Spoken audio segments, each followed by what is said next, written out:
One of the things that you wrote about is something called proximity bias. Can you explain what that is?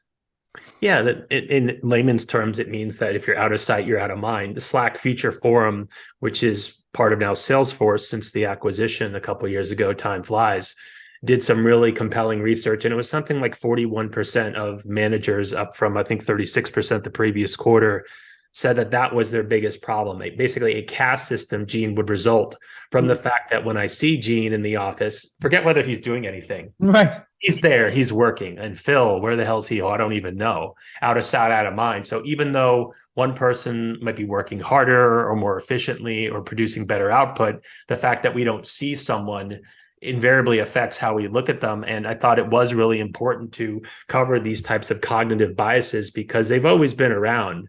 But if everyone, and I make this point fairly early on in the book, we can debate all day long whether something should be remote or in person in the office. Right.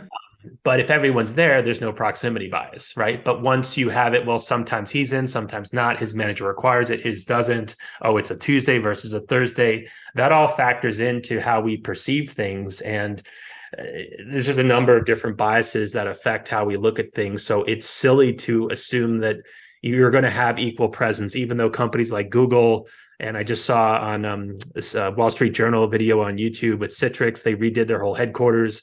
So now they took great pains to make sure that if you were there virtually or physically, you had the same presence. They even designed the rooms such that there'd be the equal view of people if they were on a screen. They were very thoughtful about it, but it's still not the same as if you and I are sitting at the same table.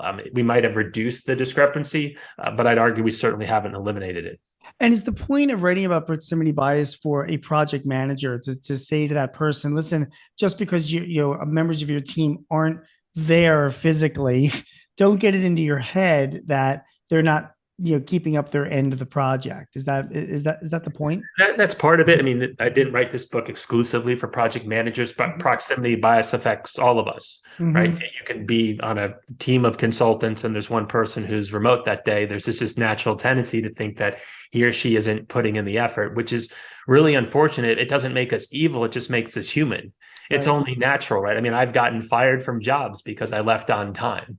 Who the hell are you to leave on time? Well, you know that I did get here at 7 a.m. and work through Yeah. lunch, Right. right? And I automated the hell out of things. So while you guys are here doing things manually, so it's only natural for us to look at things that way. But again, I'm of the opinion that we can't put the toothpaste back in the tube. Hybrid is here to stay. So the question isn't what are these biases? The question is how do we adjust to this new reality?